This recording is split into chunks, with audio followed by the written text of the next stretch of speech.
Solo Journeys podcast where every journey begins with a single step. I'm your host Sasha, and this podcast is all about the philosophy of solo journeying. In today's episode, we are diving into something truly fascinating: the science behind love. While I eagerly await Dawn Maslar's book, Men Chase, Women Choose, we are getting an exclusive sneak peek into her groundbreaking research on the biology of love. Hello, Dawn. What is your background?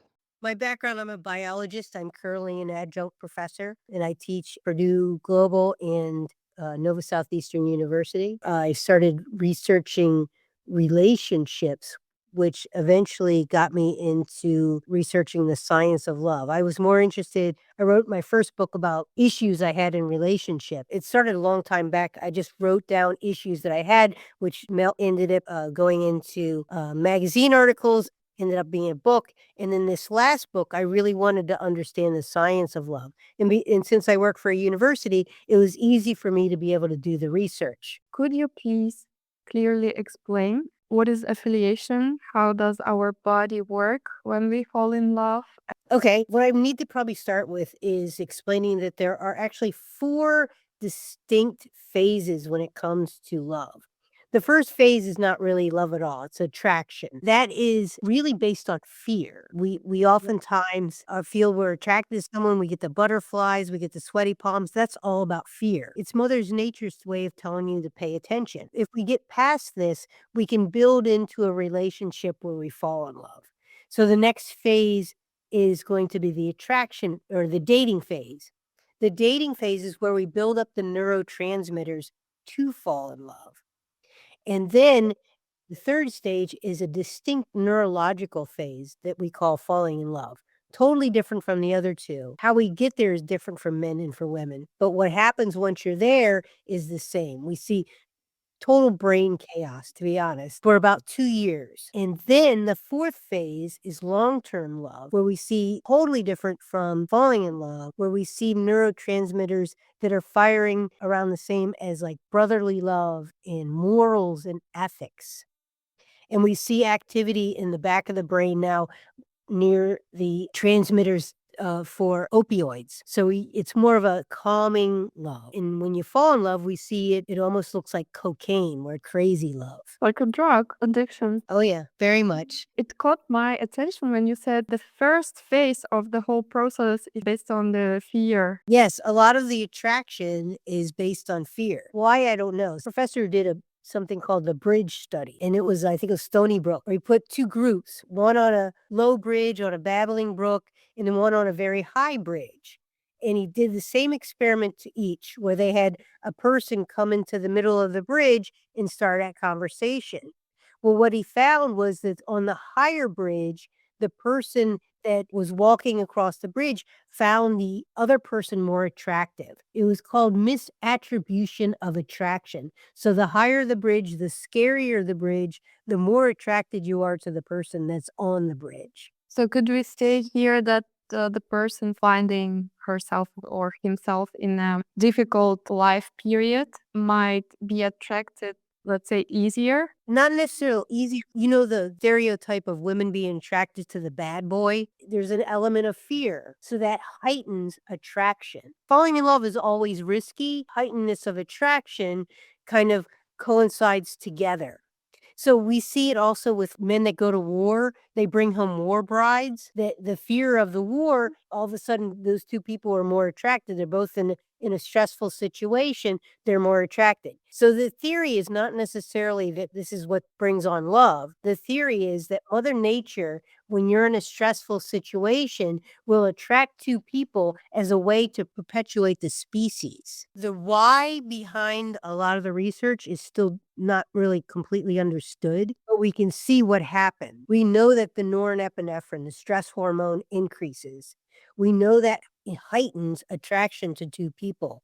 Why it does it, like I said, the theory is that it helps perpetuate the species. The more stress you're under, bringing two people together. Because if you're more likely to die, if one of you are going to die, you're hopefully, replacing yourself. We are driven by nature so tightly and unconsciously that nobody could even track that tendency, because everybody give love more spiritual, some special meaning. But in fact, when you look into the details and what's happening on the physical level, it destroys this illusion of love being something very, very special. This is only one person for this life. Yeah, unfortunately, yeah, it does. 60 years ago, there used to be a thing called the tunnel of love in amusement parks where they put people on a little boat and they float them on water and they go into a dark cave and they come out the other side. They're more in love, tunnel of love.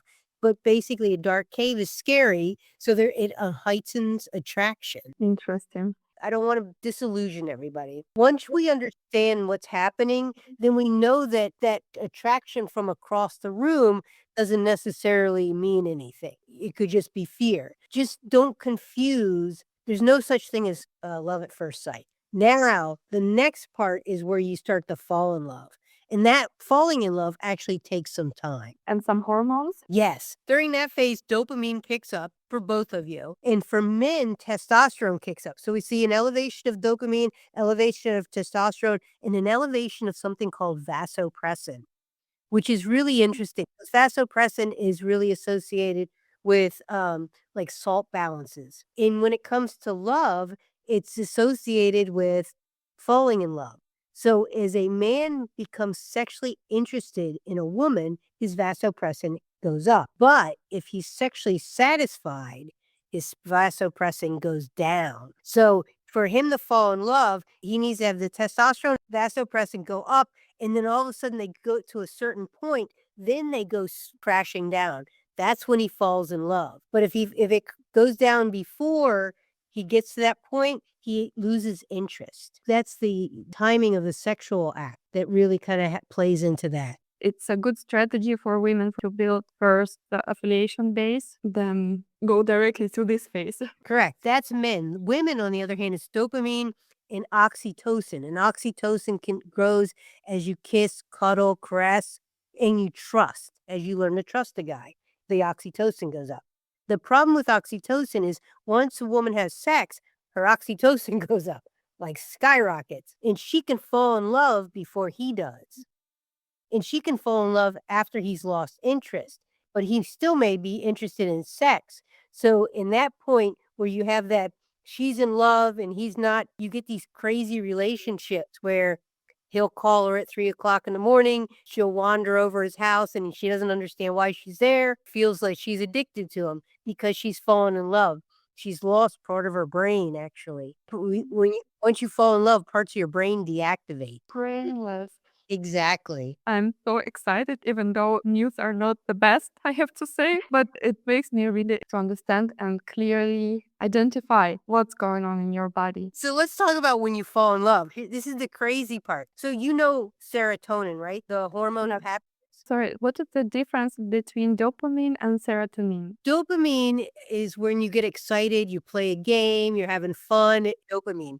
Serotonin is more of, it's called the hormone of happiness, the hormone of well-being. If your serotonin level drops, we go into depression. We find the medications are serotonin reuptake inhibitors. So meaning that your body leaves it in your brain longer. We don't have the same thing with dopamine. Dopamine is more spontaneous. Does that make sense? Yes, because I hear a lot in social media because of the short formats. Hear a lot nowadays about dopamine. Yeah, dopamine is more of a short. So serotonin is kind of a long-term happiness. Dopamine is when you're having a good time. Supposedly when you play games like Candy Crush and so serotonin, what do you think happens when you fall in love? It's a long-term strategy. So you are brainless for long term? Yes. Your brain was for about 2 years. I think this interview will change my life. So anyway, back to the question. Serotonin, up or down? Up. You would think so, right? But it actually drops. It drops to the level of someone with OCD, obsessive compulsive disorder. So that I think what's happening there is serotonin is dropping to help keep two people together. But you don't get as much anxiety because the part of your brain that registers anxiety called the amygdala has been deactivated. It's also the reason why you can't see the wrong in the other person. You probably have been through this. I've had friends that are dating somebody and you're going, "What do you see in that guy?" And she's, "Isn't he wonderful?" And you're like, "No." But the part that should be like ringing no is shut off. So you don't get the alarm sound, nor do you get the ventral medial prefrontal cortex. That's the part of the brain that judges the other person. That's been turned down too. So you're not thinking logically as much. You kind of do stupid things like, "Oh, I know I've only known him for a few months, but we're moving in." You lose the rational thought a little bit. Wow. Here, then I have a question to clarify how does it work. Do you know anything about how do we really select this exact person? Is it already more on psychological part or it could still be explained by biology? So there, the attraction has many elements, particularly for the woman. So you have all your senses come into play. For a man, he has 25% more neurons in the visual cortex. So physicalness, physical beauty, signs of health are important to a man. But for a woman, there are a bunch of different things that come into play. The environment, actually, if it's warm or cold, can have an effect on how you feel about the person. You have a part of your nose called the vomer complex. It registers something called major histocompatibility complex, which is part of your immune system. So you are more attracted to somebody of the opposite immune system. In fact, the closer you are genetically, you tend to be more repulsed, which is good because that is important for the propagation of the species to be healthy. But the more distinctive they are for genetically, the more attracted you tend to be. So why is that? Biologically speaking, if you get two people with opposite immune systems, a child produced by those people should have a healthier immune system. But there's another issue though, that's you're attracted to something opposite, but you also have a part of familiar. So you have to have a certain familiarity. So if they're too distinctly different from you, that you're not going to be attracted to them. So you have to have something. Oftentimes it could be same language, same kind of background, the same education, things like that will be attractive. It also could be dysfunctional too. Like if daddy was an alcoholic, you're attracted to the alcoholic. So that comes into play. So there's a bunch of different factors. And then actually, even for women, the taste buds come into play. So when you have that first kiss, if it doesn't feel right, doesn't taste right, you're out. Kiss is a test, actually. Yes, absolutely. I forgot to mention your hearing comes into play. So women are more attracted to the deep voice. Yes, totally confirm. So all of your senses are operating when it comes to attraction. And for men, they're operating too. He likes the high voice, but it's really the visual cortex that has the deciding factor. It's so interesting because when I hear women with a high voice, it really irritates me on the physical level. And for a man, it's even attractive. This is from different worlds. Yes, absolutely. I think it's a little bit easier to understand what men find attractive in a woman. It's a little bit more complex on the woman's side, how to track and how to align with your hormones because you are brainless at this moment if you like somebody. Well, you won't be brainless until the third phase. So you have attraction to begin with, and then you've got the dating phase where we start building up the neurotransmitters to fall in love. And then when you fall in love, that's the third phase. That's where you go brainless. It's basically you want to make sure that you're falling in love with the right person.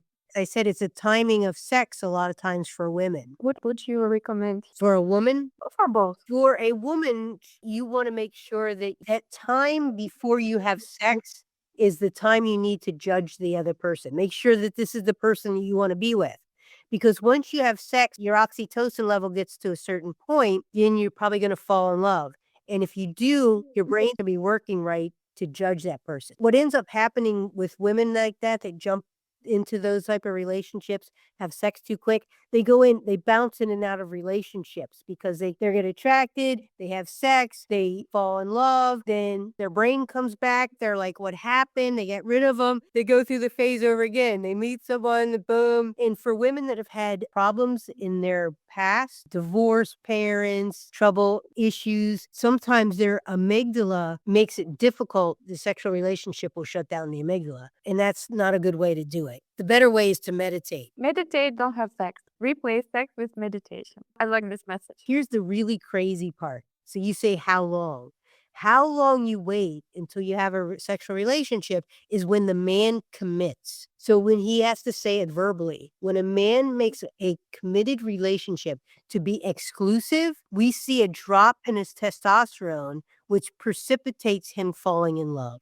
So it's like a contract, verbal contract. Here's the interesting thing. I can tell if I take a man's salivary testosterone and test it, I can tell if he's in a committed relationship or if he's not. If he's in a relationship, if he's committed or if he's still looking. Wow, sounds like a business idea. I filed for a patent for that. In order for you to do the test, you can't do it serendipitously. He has to know. And then a lot of women are like, well, never mind. But if I can do it, if I can sneak the test, I'll do it.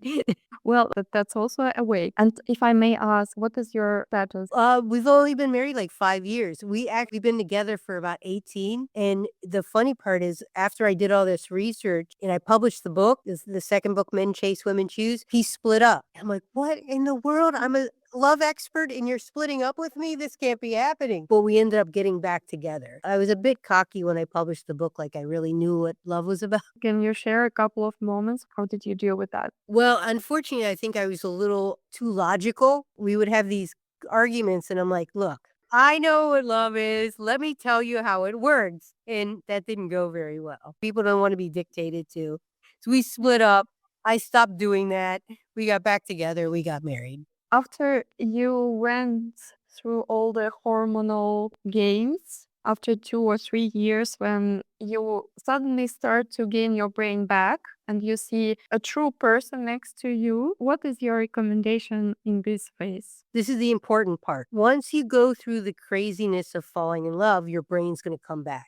And when it does, your ventral medial prefrontal cortex comes back. And we start seeing the other person for who they truly are. All that illusion and fairy tale stuff starts fading away. And we have to make a decision. We can either make a decision to be selfish and we go back into the selfish part of the brain, which is going to start seeking things to feel good. Those are what cause breakups, it causes extramarital affairs, causes addictions, all that stuff.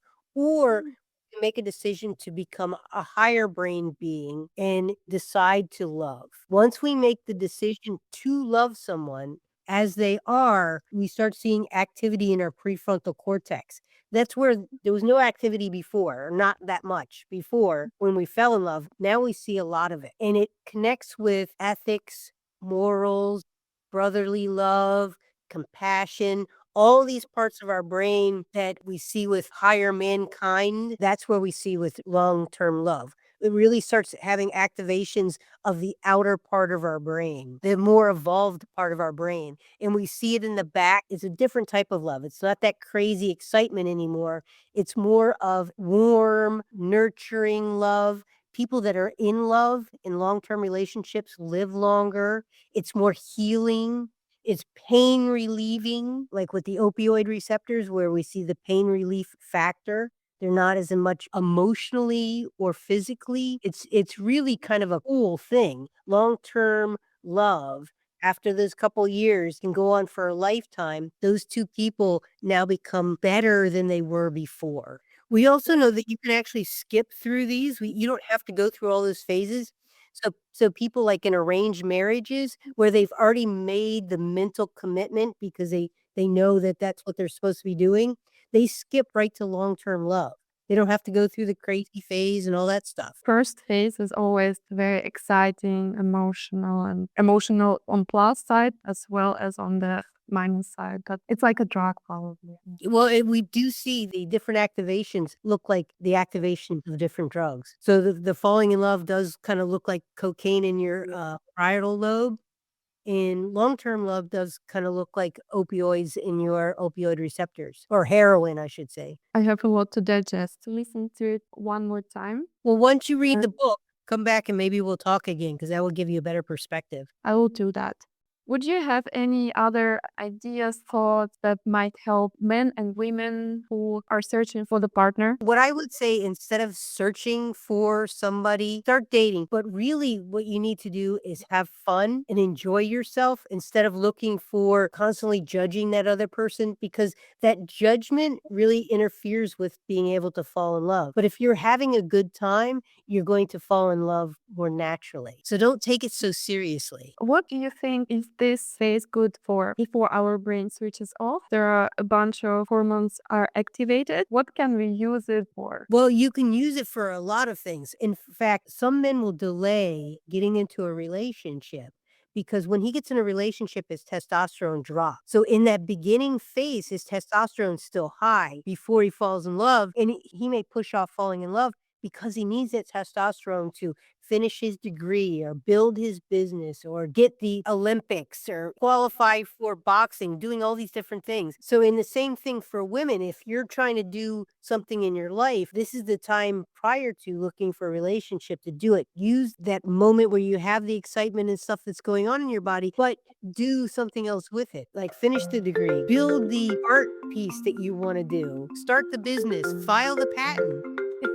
Thank you very much, Dawn. And I will come back. I really appreciate your time, your input, and all your recommendations. Thank you.